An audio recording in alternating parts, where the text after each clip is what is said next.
నాకు ఈ అవకాశం ఇచ్చినందుకు రంగనాథ్ మాస్టర్ గారికి, మీకు, పార్టిసిపెంట్స్ అందరికీ నా ఆత్మాభివందనాలు.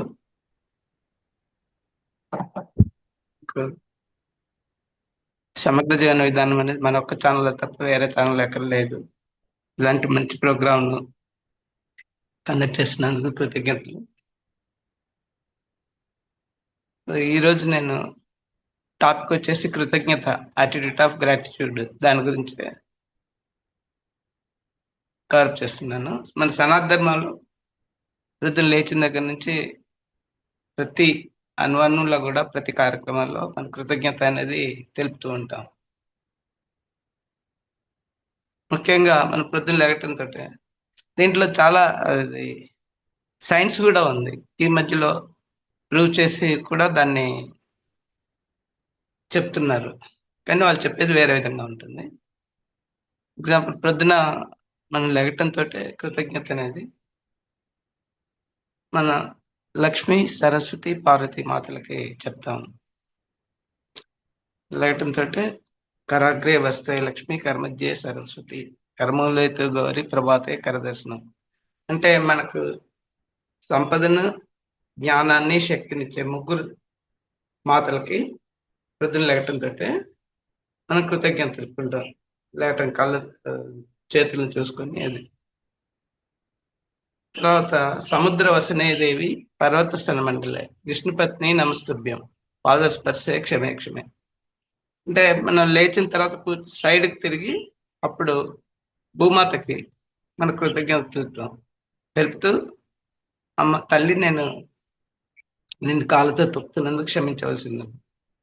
దీన్నే సైన్స్ పరంగా ఏం చేశారంటే, ఈ మధ్యలో మనకు వాళ్ళు చెప్పింది ఏంటంటే, ప్రొద్దున డైరెక్ట్ మీరు లేచి బెడ్ నుంచి కిందికి దిగితే మీకు కార్డియాక్ అరెస్ట్ అవుతుందని చెప్తున్నారు.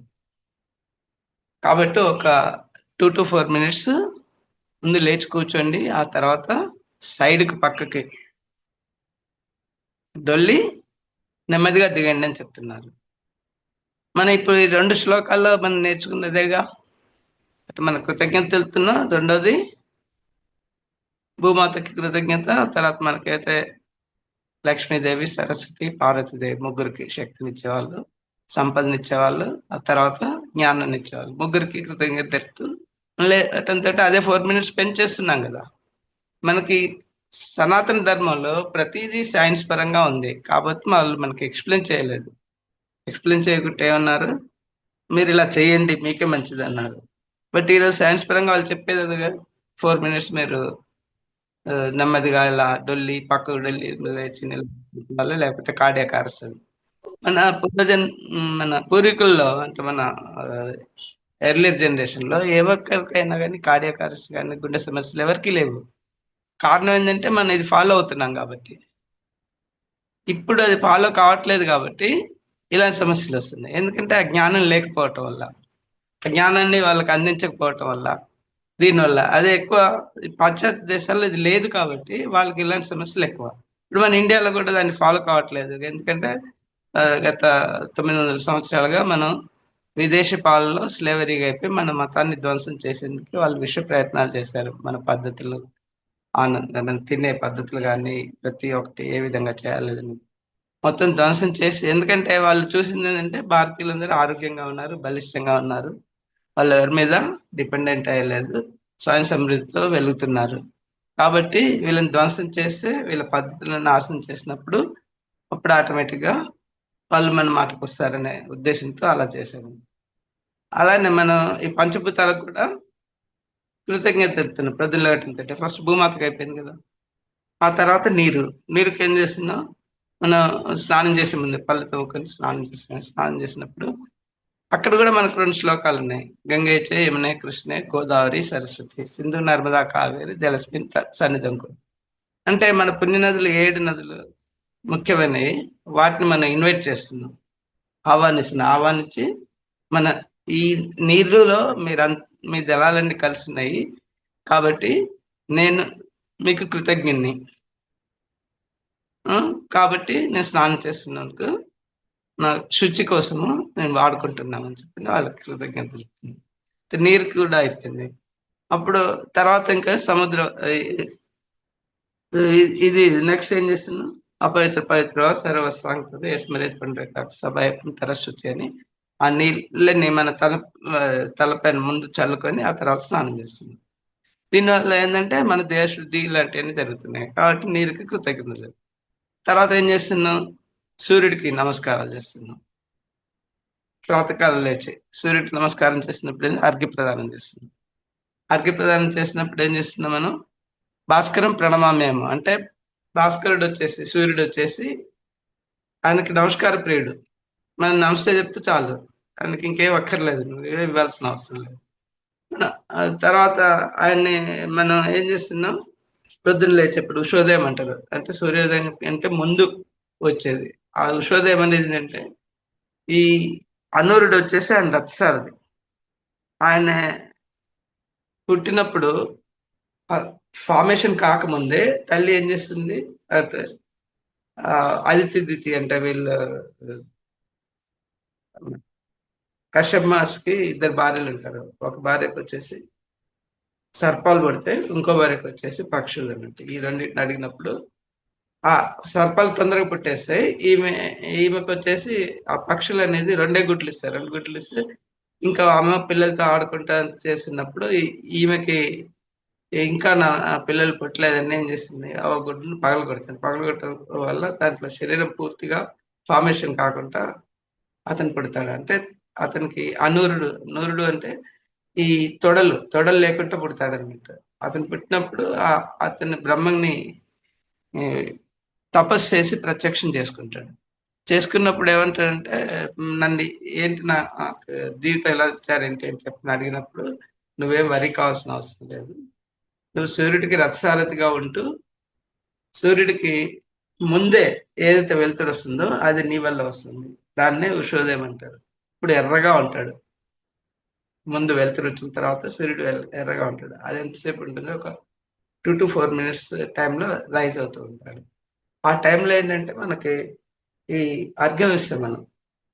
నది స్నానం చేస్తూ రాగి చెంబులో నీళ్ళు తీసుకొని కమండలం ద్వారా ఇలా అర్ఘ్య ప్రదానం చేస్తారు సూర్యుడికి. అర్ఘ్య ప్రదానం చేసినప్పుడు ఏంటంటే ఆ వచ్చే కిరణాలు ఏవైతే ఉన్నాయో ఈ నీటి ద్వారా మన శరీరం పైకి పడతాయి. ఆ శరీరం పైన పడుతున్నప్పుడు నీటి తర్వాత ఈ సూర్య కిరణాలు అనుసంధానం చెందినప్పుడు ఏమవుతుంది, మనకు సప్తవర్ణాలు ఇంద్రధనుస్సు. ఆ ఇంద్రధనుస్సులో ఏంటంటే మనకి 7 వర్ణాలు ఉంటాయి కదా, violet, IndiGo, blue, green, yellow, orange, red. మనకి ఈ సప్తవర్ణాల్లో ఫస్ట్ మనకు శాస్త్రం వచ్చేసి వైలెట్, ఈ తర్వాత ఆజ్ఞా చక్రం వచ్చేసి ఇండిగో, విశుద్ధ వచ్చేసి బ్లూ, అనాహత వచ్చేసి గ్రీన్, తర్వాత మీకు మణిపూర్ వచ్చేసి ఆరెంజ్, ఎల్లో, తర్వాత ఆరెంజ్ వచ్చేసి మీకు ఇది స్వాదిష్టాన్, రెడ్ వచ్చేసి మూలాధారం. అంటే 7 చక్రాలు ఆ కలర్ వచ్చే కలర్స్ ద్వారా అవి అనుసంధానం చెంది యాక్టివేట్ అవుతాయి. ఇంత సైన్స్ ఉంది దాని వెనకాల. కలర్ థెరపీ అంటే ఇదే.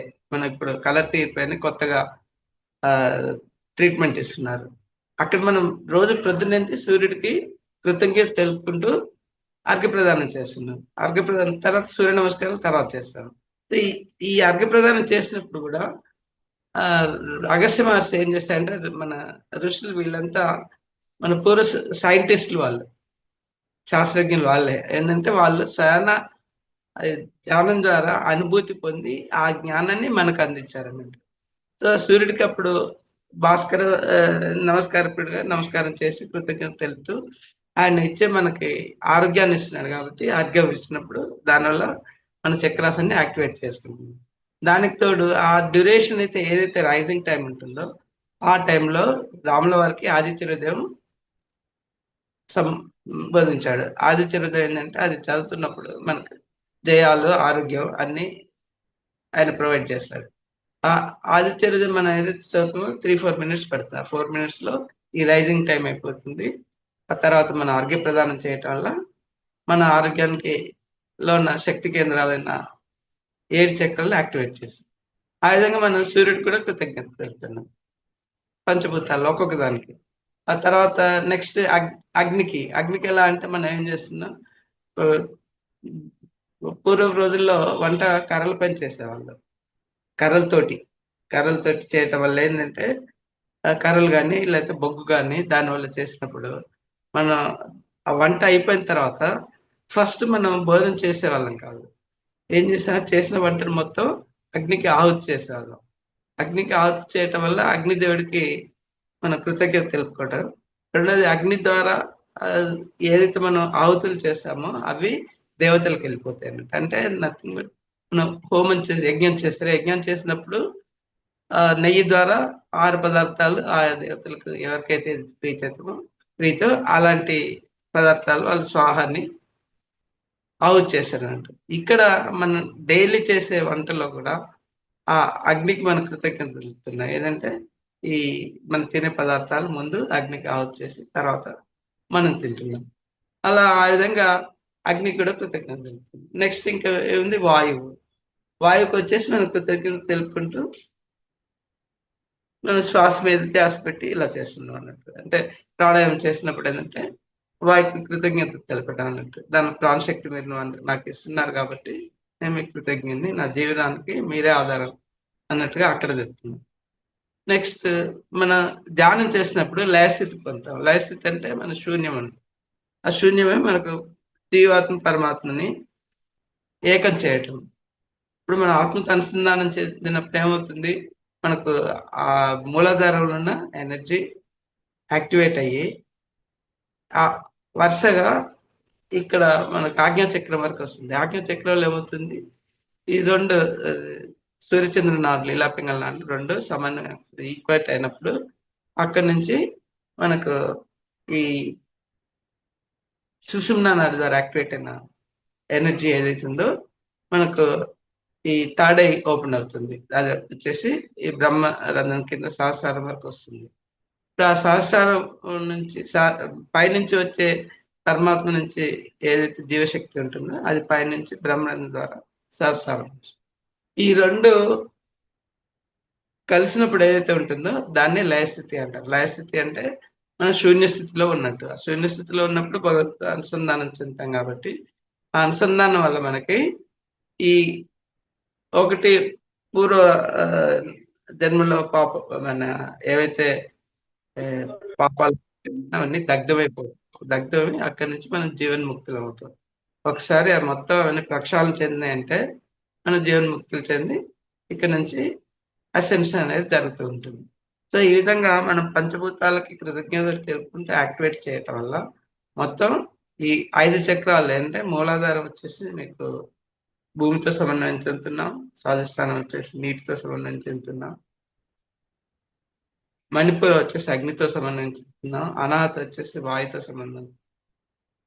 విశుద్ధి వచ్చేసి శూన్య. శూన్య స్థితిలో అంటే శూన్యాన్ని అంటే ఇప్పుడు ఈ మొత్తం ఈ పంచభూతాలు మనం ఎప్పుడైతే కృతజ్ఞత ఆ తర్వాత అక్కడి నుంచి మన ఆజ్ఞాచక్రం యాక్టివేట్ అయ్యి, ఆజ్ఞాచక్రం ద్వారా మన ఆత్మ అనుసంధానమై, ఆత్మ నుంచి పరమాత్మకు సంధానం. ఇంకోటేంటంటే ఆత్మతో అనుసంధానం చెందినప్పుడు ఏంటంటే, మనకి లాజికల్ బ్రెయిన్ ఏదైతే ఈ లెఫ్ట్ బ్రెయిన్ ఉంటుందో, అది క్లోజ్ అయిపోతుంది. అక్కడేముండదు. హ్మ్. అప్పుడు ఓన్లీ రైట్ బ్రెయిన్ ఉంటది. అంటే ఎమోషనల్ బ్రెయిన్ ఏదైతే ఉందో సుప్తచేతన మనస్సు. అది ఆత్మతో అనుసంధానం చెంది. ఆత్మతో అనుసంధానం చెందినప్పుడు ఏందంటే, దాంట్లో ఈ పూర్వజన్మల కర్మలేవైతే ఉన్నాయో, అవన్నీ దాంట్లోనే రికార్డ్ అయ్యి ఉంటాయి. ఆ కర్మలన్నీ సరికాని కర్మలన్నీ దగ్ధమైపోతాయి. ఈ లయ స్థితిలో ఉన్నప్పుడు. ఇంకా మొత్తం మనం ఎంప్టీగా ఉంటాం. ఎంప్టీగా ఉంటే 'త్రిది' గారు అదే అంటారు కదా! ఎంప్టీనే. ఎప్పుడు గాని మీ బ్రెయిన్ ఎంప్టీగా ఉంచండి. ఉంటామంటే మీకు ఎక్కడేంటంటే ఇప్పుడు మన ఒక పాత్ర అయితే పాలు మనం బాయిల్ చేయాలన్నప్పుడు ఏం చేస్తే ఆ మురికి పాత్రతో మనం చేయలేం కదా! దాన్ని శుద్ధంగా చేసిన తర్వాత మురికి పాత్ర చేసినప్పుడు ఏమవుతుంది? అది విరిగిపోతుంది. దాన్ని శుద్ధంగా ఉంచినప్పుడు మనకు పాలు బాయిల్ అయ్యి బావుంటాయి. ఆ విధంగా మన శరీరాన్ని కూడా ఈ ధ్యాన స్థితి ద్వారా లయ స్థితికెళ్ళినప్పుడు మొత్తం శుద్ధి చేయబడి మనం పరమాత్మ అనుసంధానం. ఈ విధంగా చేయటం వల్ల ఇంకోటి ఏంటంటే మీకు ఎగ్జాంపుల్ ఏంటంటే మీకు మురళి ఉంటుంది కదా! వేణువు, ఫ్లూట్. అదేంటి ఎంప్టీగానే ఉంటుంది. దాంట్లో ఏమి ఉండదు. ఖాళీగా ఉంటుంది. అది ఎవరి దగ్గర ఉంటుంది? శ్రీకృష్ణుని వారి చేతిలో హృదయానికి దగ్గరగా ఉంటుంది. సో, భగవంతునికి మనం దగ్గరగా ఉంటాం. ఎప్పుడు గాని మనం ఈ ఎంప్టీనెస్ అయితే ఎప్పుడైతే మేనేజ్ చేసినామో భగవంతునికి దగ్గరగా ఉండి కృతజ్ఞతగా ఉంటాం. ఇంకోటేంటంటే కృతజ్ఞత చెప్పాలంటే చాలా ఉదాహరణ చెప్పొచ్చు. ఎగ్జాంపుల్ ఒక వీళ్ళు డాక్టర్స్ భార్యాభర్తలు కార్‌లో వేరే దూరంగా వేరే పని మీద వెళ్ళి తిరిగి వస్తుంటారంట. తిరిగి వచ్చినప్పుడు రాత్రి అవుతుంది. ఆ టైంలో మధ్యలో కార్ ఫెయిల్ అవుతుందంట రోడ్ మీద. సుమారుగా అర్ధరాత్రి టైం అవుతుంది. ఇంక వాళ్ళు ఆ టైంలో కార్ దిగి ఎవరిని ఆపినా కూడా ఎవరు కూడా వెహికల్స్ ఆపకుండా వెళ్ళిపోతూ ఉంటారు. వాళ్ళకి భయంగా అనిపిస్తుంది. ఏమవుతుందో ఏంటో అన్నట్టుగా. ఆ టైంలో వాళ్ళ ఆహ్, ఒక మెకానిక్ తన ఆహ్, వేరే ఊరికెళ్ళి తిరిగి వస్తూ అక్కడ ఆపి అడుగుతారు. "ఏమైంది మీకు?" అంటే, "ఇలా కార్ ప్రాబ్లమ్ వచ్చింది. దానివల్ల మేమేం చేయలేకపోతున్నాము. వెళ్ళాలి మాకు ఇబ్బందవుతుందంటే" అతనేం చేస్తాడంటే, ఆ కార్‌ని తను మెకానిక్ కదా! తన దగ్గరున్న కిట్ పెట్టి ఓపెన్ చేసి, దాన్ని సరిచేసి ఇంక వాళ్ళని పంపిస్తారు. ఎంత మనీ ఎంతంటే, "మీరిక్కడ ఆపదలో ఉన్నాం కాబట్టి, నేను మీకు సహాయంగా ఇచ్చేసాను. కాబట్టి నాకు ఏమి డబ్బులొద్దు. అదే మీరు వర్క్ షాప్‌కొస్తే నేను మీకు చార్జ్ చేసేవాడిని." సో, ఈ ఆపత్తులో ఉన్న వాళ్ళకి మనం ఎప్పుడైతే కృతజ్ఞత తెలుపుతూ ఇది చేస్తామో, అది కాబట్టి నేను ఆ మనీ మీ దగ్గర తీసుకోనని చెప్పి వాళ్ళని పంపించేస్తాడు. తర్వాత కాలక్రమేణా కొంత టైం జరిగిన తర్వాత అతనికి ట్రావెల్ చేస్తున్నప్పుడు హెవీ వెహికల్ వచ్చేసి కొట్టేసింది ఆ మెకానిక్‌ని. కొట్టేసినప్పుడు ఇంకా అతను బ్రతుకుతాడా లేదా అనే డౌట్ కూడా ఉండే. అంత మేజర్ యాక్సిడెంట్ అన్నమాట. యాక్సిడెంట్ అయినప్పుడు దగ్గరలో ఉన్న హాస్పిటల్‌కి వేరే వాళ్ళు తీసుకెళ్ళి అక్కడ అడ్మిట్ చేస్తారు. అడ్మిట్ చేసిన తర్వాత ఆ డాక్టర్లు ఏం చేస్తారు అతన్ని గుర్తుపడతారు. మనకి జీవితాన్ని కల్పించింది ఇతను కాబట్టి నీ కృతజ్ఞత ఏం చేస్తది కొన్ని మేజర్ ఆపరేషన్ కొన్ని గంటలు 5, 6 గంటల పైన కష్టపడి అందరూ బ్రతకడనుకున్నవాడిని బ్రతికిస్తారు. ఆ బ్రతికించిన తర్వాత అతను ఒక 2, 3 మంత్స్ తర్వాత రికవరీ అయిపోయి హాస్పిటల్‌లోనే ఉంటాడు 2, 3 మంత్స్. హాస్పిటల్ నుండి రికవరీ అయిన తర్వాత అప్పుడు కళ్ళు తెరిసి కంప్లీట్ అయిన తర్వాత ఆరోగ్యంగా ఉన్నాక ఎంతండి డబ్బులు అని చెప్పంటే అప్పుడు డాక్టర్స్ చెప్తారు. మీ దగ్గర నేను డబ్బులు తీసుకోను. ఎందుకంటే మీరు ఆపదలో ఉన్నాం కాబట్టి మేము కాపాడాము. మీరైతే ఏ విధంగా మాకు సహాయం చేశారో అదే విధంగా నేను మీకు మళ్ళీ ఈ అవకాశం తీసుకున్నాం కాబట్టి, ఈ అవకాశం తీసుకొని కృతజ్ఞత తెలుపుతున్నాం అని చెప్తుంటారు. అంటే కృతజ్ఞత అనేది మనం ఉన్నప్పుడు అది వేరే రూపంలో మన అవసరాలకి ఇంకా అధిక రెట్టింపుతో వచ్చి మనకు సహాయం చేస్తుంది. కాబట్టి కృతజ్ఞత అనేది మనం ప్రతి చోట, ప్రతి దానికి తెలుపుతూ ఉండాలి. ఇప్పుడు మనం ఏంటంటే మనకు ఈ సంపద అన్నది ఎప్పుడు చేతిలో ఉంటుందంటే, మీకు కృతజ్ఞతతో ఉన్నప్పుడే. యాటిట్యూడ్ ఆఫ్ గ్రాటిట్యూడ్ ఎప్పుడైతే ఉంటుందో, అక్కడే లక్ష్మీదేవి ఉంటుంది.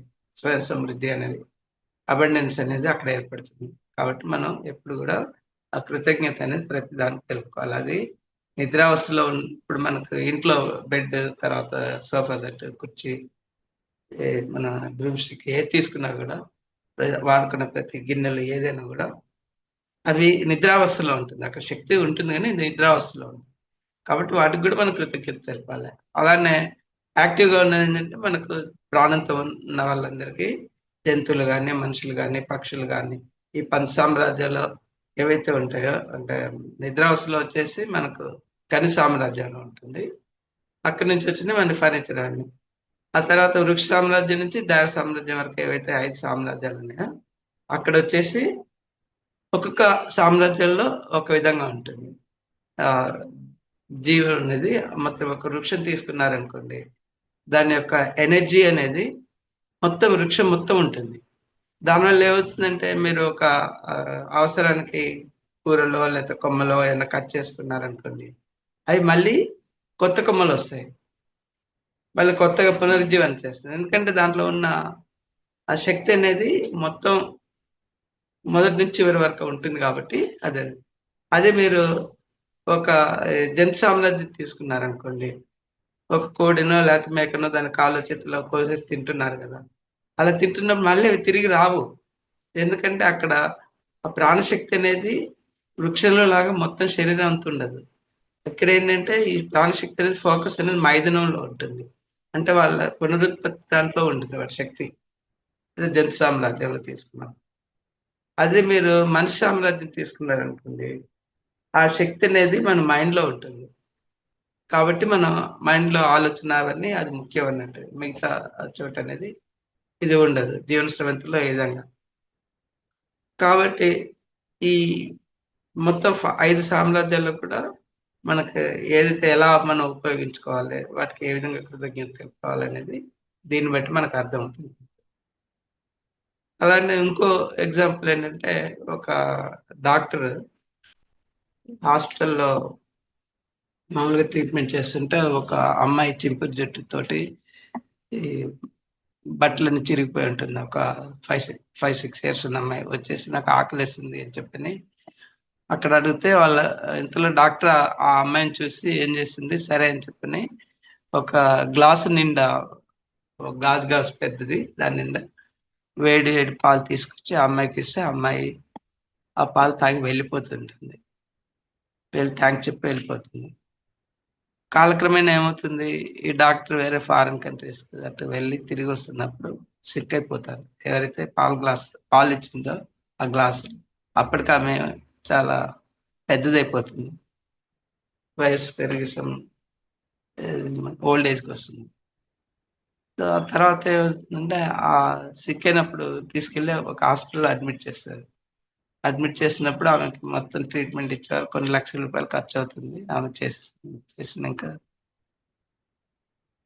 అప్పుడు డాక్టర్ ఏం చేస్తారు, దీని బిల్ ఎంతండి అని చెప్పని అడుగుతారు. అడిగినప్పుడు ఆ అమ్మాయి ఏంటంటే ఎవరైతే చిరిగిన జుట్టుతో, చింపిన జుట్టుతో పాటు చిరిగిన గుడ్డలతో వచ్చిన అమ్మాయి, ఆ అమ్మాయి కాలక్రమేణా మార్పు చెంది డాక్టర్ అయిపోయి ఆమె ఒక హాస్పిటల్ మెయింటైన్ చేస్తుంటుంది. అయితే ఆమెకి ఏదైతే పాలిచ్చిన డాక్టర్ ఈమె అని చెప్పి ఆమె గుర్తుపట్టి ఆమె ట్రీట్మెంట్ తీసుకొని బిల్లు అడిగినప్పుడు చెప్తుంది. ఎంతంటే బిల్ ఎంతయిందంటే మీరిచ్చిన గ్లాస్ పాలు తిని